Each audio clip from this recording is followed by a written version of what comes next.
Bueno, ya vimos entonces de macronutrientes, este es el video número 3 porque vimos hidratos de carbono en el video 1, proteínas en el video 2 y ahora nos toca grasas en el último video de macronutrientes.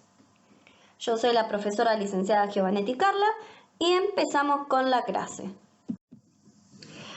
Como en los videos anteriores, nuevamente aparece este cuadrito, ya supuestamente de verlo tantas veces ya lo tienen que haber incorporado, pero vamos de nuevo. Nutrientes. Teníamos dos tipos, los macro y los micronutrientes. Macro había 3, hidratos de carbono que ya vimos, proteínas que ya vimos y ahora nos toca ver grasas. Cada uno aportaba diferentes cantidades de energía, por ejemplo, cada 1 gramo, los hidratos de carbono aportan 4 kilocalorías, lo mismo para las proteínas, pero las grasas, cada 1 gramo, aportan 9 kilocalorías cada una. ¿Te recuerdo qué era esto de kilocalorías? Bueno, las kilocalorías era el valor calórico que nos indicaba la cantidad de energía que proporcionaban diferentes alimentos al metabolizarse. O sea, la cantidad de energía que proporcionan las grasas, cada 1 gramo de alimento, cada 1 gramo de grasa, en realidad cada 1 gramo de grasa es 9 kilocalorías. Micronutrientes había 2 tipos, las vitaminas y los minerales. Estos no aportaban energía. ¿Y qué eran los nutrientes? Los nutrientes son sustancias que se encuentran dentro de los alimentos. Acá hacemos la diferencia entre nutrientes y alimentos, necesarias para que el cuerpo pueda mantener la salud y realizar diferentes funciones. Nuevamente aparece un cuadrito más o menos resumiendo todo lo de grasas o lípidos. Es lo mismo, grasa, lípido es el mismo concepto. ¿Qué son las grasas o lípidos? Macronutrientes. ¿Qué valor calórico aporta? 9 kilocalorías por gramo. ¿Cómo están compuestas las grasas? Por ácidos grasos, una cadena de ácidos grasos. ¿Te acordás que hidratos de carbono, por qué estaba compuesto?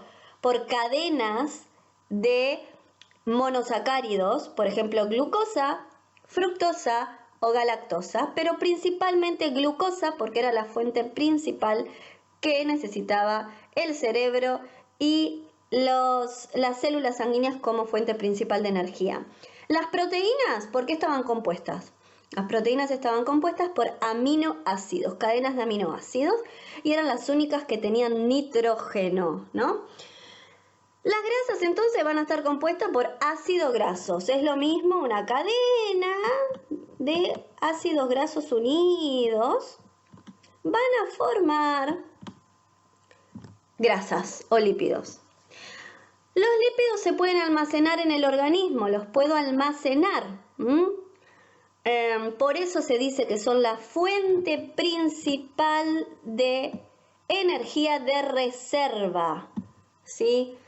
La fuente de energía inmediata, ¿cuál eran? Los hidratos de carbono, los monosacáridos. Pero la fuente de energía de reserva son los lípidos. Ahora, cuando los hidratos de carbono los consumimos en altas cantidades y se empiezan a metabolizar y nos sobran monosacáridos, por ejemplo, se tienen que reservar en el cuerpo, se pueden reservar. ¿Y cómo se reservan? Se convierten en grasas. Es una vía también metabólica de conversión en hidratos de carbono a grasas, metabolizados, ¿sí? Pero bueno, no nos vamos a detener ahí. Lo importante es que las grasas son la fuente de energía no inmediata, sino de reserva, porque lo primero que usa el organismo si quiere energía, ¿qué es? Ya lo vimos, usa hidratos de carbono. La metabolización de hidratos de carbono usa glucosa. ¿Estamos? Bueno, los podemos encontrar tanto en forma sólida, o sea, compacta, como grasas, o en forma líquida, a los que vamos a llamar aceites. Sigamos.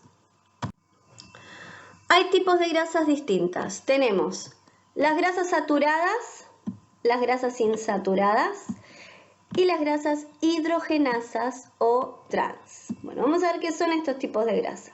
Cuando los ácidos grasos están saturados, ¿sí? ¿Qué quiere decir que están saturados? A ver, se los voy a dibujar acá. Están los ácidos grasos unidos en cadena, ¿no? Acá tenemos uno, se unió a otro, y este a su vez se unió a otro, y así sucesivamente. Estos circulitos, supongamos que son ácidos grasos. Bueno, cuando está saturado, generalmente, siempre, ¿no? ¿Ven en esta unión de uno y otro? Este enlace que los une es un enlace simple, de uno solito. Un enlace simple quiere decir una sola línea que los une. Esto es muy químico, por eso se lo voy a hacer lo más fácil posible, para no entrar en detalle con la estructura química de la grasa. Pero para diferenciar grasas saturadas e insaturadas, tiene que ver con los enlaces que unen a cada ácido graso. Bueno, un enlace simple, una sola liñita.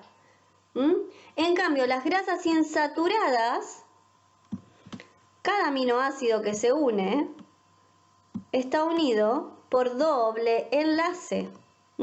Puede tener un solo doble enlace y el resto de enlaces simples, ¿no? O puede tener varios doble enlace.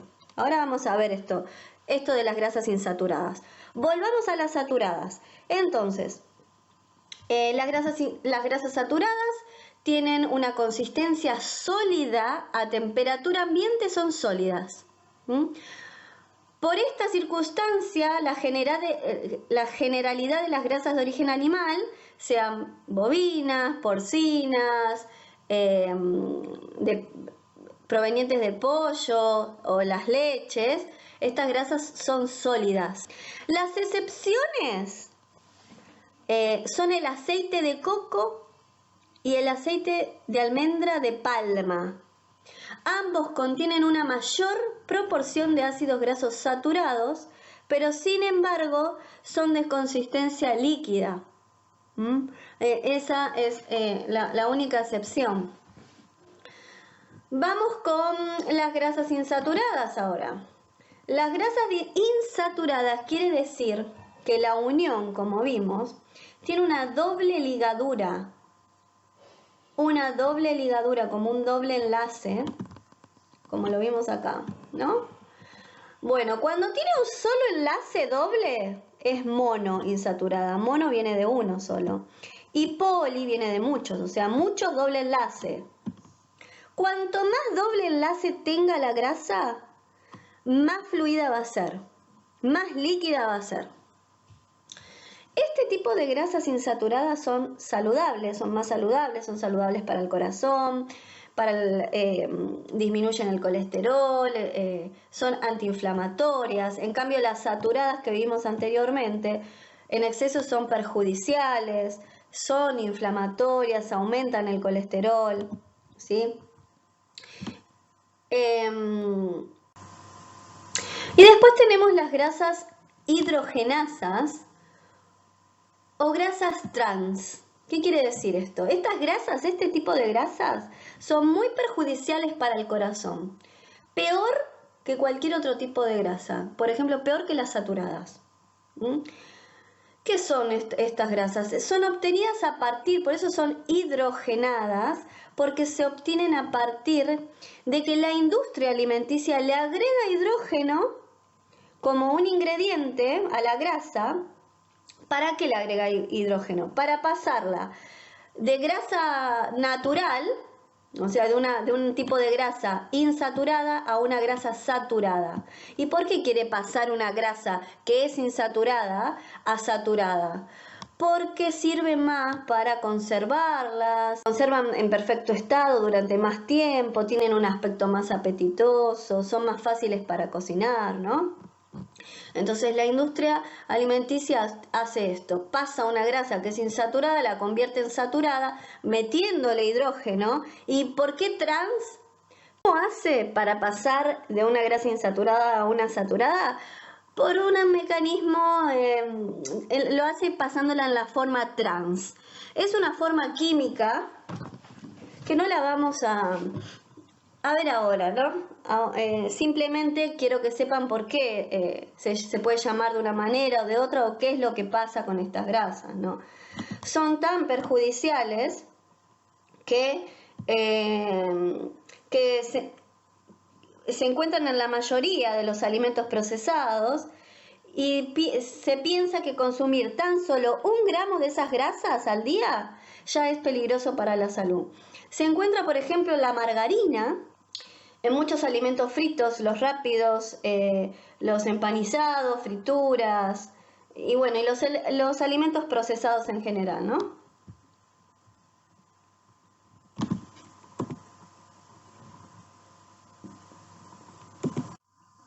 Dentro de las grasas insaturadas, las insaturadas, o sea, las que tenían esa doble ligadura, que cuanto más dobles ligaduras tengan, más líquida, más fluida es esa grasa. Bueno, hay 2 tipos y acordémonos que obvio son las insaturadas, son las más saludables, ¿no? Las que son buenas a nivel cardíaco, antiinflamatorias, etc. Hay 2 tipos, monoinsaturadas, acordate que tenían una sola ligadura, una sola doble ligadura, y las poliinsaturadas, tenían muchas. Entre ácido graso y ácido graso había más de 2 ligaduras dobles. En las mono tenemos los frutos secos, el aceite de oliva, girasol, aceite de lino, aceitunas, palta. En las poliinsaturadas tenemos los aceites de pescado, las nueces, el aceite de soja, ¿sí? La leche de soja, etc. Fuente de ácidos grasos esenciales y propiedades, ¿no? ¿Te acordás que las proteínas estaban compuestas por aminoácidos esenciales y no esenciales? Los esenciales, ¿cuáles eran? La palabra esencial es porque el organismo no lo puede producir y es esencial que sean consumidos en la dieta. O sea, los tengo que consumir porque el organismo no los produce. Bueno, lo mismo pasa con ácidos grasos. Tenemos ácidos grasos esenciales que el organismo no puede producir y que los tenemos que ingerir en la dieta. Y estos son 2. Ya los habrás escuchado igual, porque son muy famosos. El omega 6 y el omega 3. El omega 6, su nombre químico es linoleico y el omega 3 es el ácido linolénico. ¿Dónde encontramos el omega 6? Bueno, en las semillas, en los aceites de las semillas, la palta. El omega 3, ¿dónde lo encontramos? En las nueces, en el lino, en la chía y en el pescado azul. Pescado azul o también llamado pescado de aguas profundas. Ojo, que ahora vamos a ver esto, porque no todos los pescados son ricos en omega 3, ¿no? Hay pescados que tienen más cantidades. Por ejemplo, en Argentina consumimos mucho lo que es merluza y la merluza no tiene mucho omega 3. Entonces, ¿cuáles tienen más omega 3? Ahora lo vamos a ver en la siguiente diapositiva. Entonces dijimos 2 ácidos grasos esenciales, omega 6 y omega 3. Un esquema donde vemos ácido linoleico, omega 6 y ácido linolénico, omega 3, ¿no? Eran los ácidos grasos esenciales.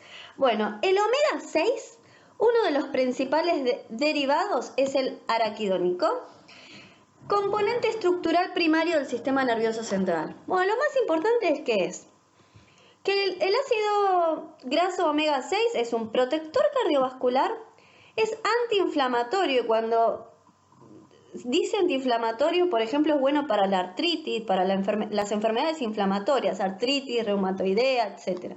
Artritis reumatoidea. Es un antiagregante plaquetario antitrombótico, o sea, previene trombos que se puedan llegar a formar en la sangre. Es buenísimo el omega 6. Generalmente este ácido graso viene con vitamina E, que es una vitamina liposoluble, o sea que se adhiere, que tiene afinidad por la grasa. Generalmente viene con vitamina E y previene su oxidación. Previene la caída del cabello, es bueno para los problemas de la piel, Es bueno para desequilibrios hormonales, por ejemplo, previene el síndrome premenstrual.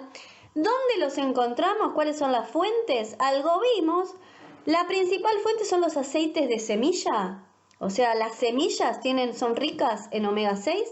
¿Cómo cuáles? El girasol, el maíz, sésamo, maní, soja. Los ajos y los coles también. Ahora, omega 3. Esto no importa, lo de arriba.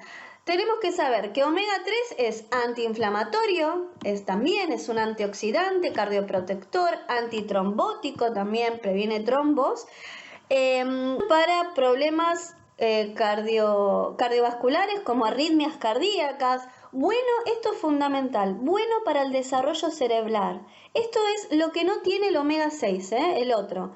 El omega 3 es bueno para el desarrollo cerebral, esto lo tienen que saber. La inteligencia, lo que supone el crecimiento de Homo sapiens, ¿no? Es bueno para el desarrollo cerebral, protege la vista, esto tampoco lo tiene el otro omega, y previene su degeneración, la degeneración visual, la previene. Es bueno en prematuros y neonatos, porque se ha puesto de manifiesto su influencia sobre el desarrollo visual y el neurológico, el cerebral. O sea, interviene en la inteligencia, en el desarrollo del cerebro y en la vista. Así que es importantísimo que esto lo consuman las embarazadas. Y es bueno también para los chicos y por qué no para nosotros también, porque previene la degeneración visual, es bueno para el desarrollo de la inteligencia, el sistema neurológico. Así que el omega 3 se caracteriza más que nada por estas características, ¿no? Fuentes, ¿dónde los encontramos? En los mariscos, en los pescados azules o de aguas profundas, eso quiere decir con pescados azules, profundas y frías. Dijimos que no todos los pescados son ricos, o sea, están muy cargados de omega 3. Hay unos que tienen más que otros. Por ejemplo, el salmón, el atún, el bacalao, las sardinas, las truchas, las anchoas y la caballa son ricos en omega 3, pero ahora les voy a dar la lista de los que mayor tienen omega 3, los que tienen más cantidad de omega 3 cada 100 gramos. Por ejemplo, el aceite de krill y el bacalao es perfecto, tiene cantidades muy altas de omega 3, pero bueno, nosotros en Argentina no estamos muy acostumbrados a este tipo de aceite. Si la caballa tiene entre 2,5 y 5 miligramos cada 100 gramos de caballa, así que la caballa es buenísima.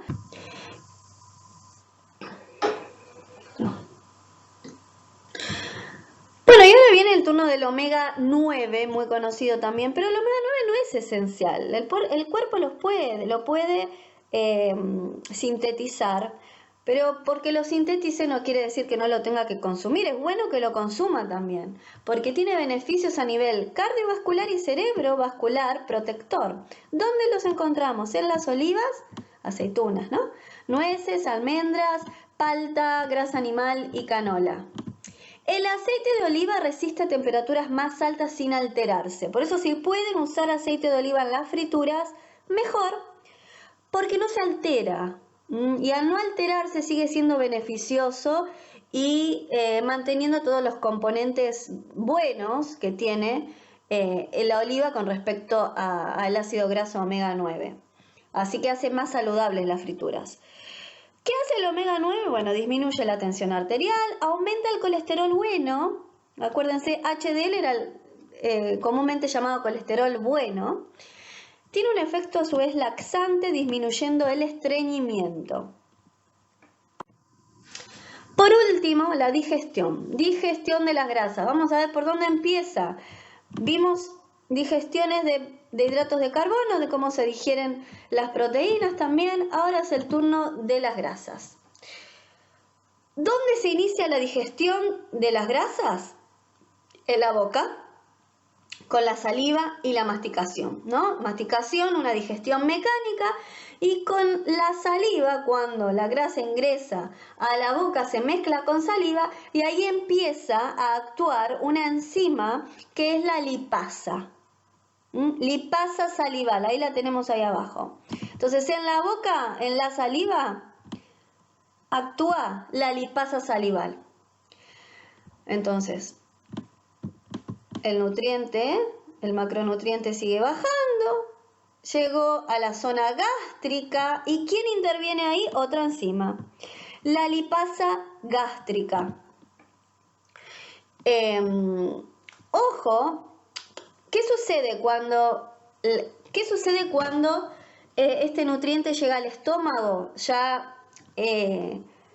parcialmente digerido por la lipasa salival? Bueno, esta lipasa cuando llega al estómago se inactiva. ¿Por qué se inactiva? Por la acidez del estómago. Entonces tiene la lipasa del estómago, la lipasa gástrica.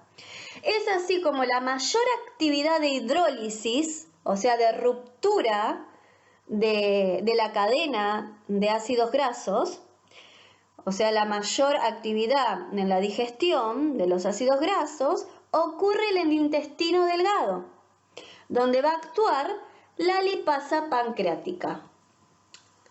Acá en la boca la lipasa salival va bajando. Lipa, ¿de qué viene? De lípido. Así que es muy fácil asociar las enzimas, ¿no? Lipo viene de lípido, de grasa. Bueno, en la boca entonces, lipasa salival va bajando, llega al estómago y tenemos la lipasa salival se inactiva porque el ácido del estómago inactiva la lipasa salival, entonces continúa la hidrólisis, continúa la digestión, la lipasa gástrica, pero a su vez sigue bajando y cuando llegamos al intestino, donde ocurre la mayor digestión de los ácidos grasos. ¿Sí? La mayor digestión de la cadena de ácidos grasos ocurre en el intestino delgado, donde va a actuar ¿quién? La lipasa pancreática. La lipasa pancreática. Cuando actúa la lipasa pancreática, inmediatamente se activa, acá lo vemos, en el D, los ácidos grasos biliares. Se comienza a activar la secreción de bilis para facilitar la actividad hidrolítica de los ácidos grasos, ¿no? Porque la bilis también facilita la digestión de las grasas. Así que este sería el resumen muy cortito, muy simple de cómo es la digestión de las grasas, ¿no?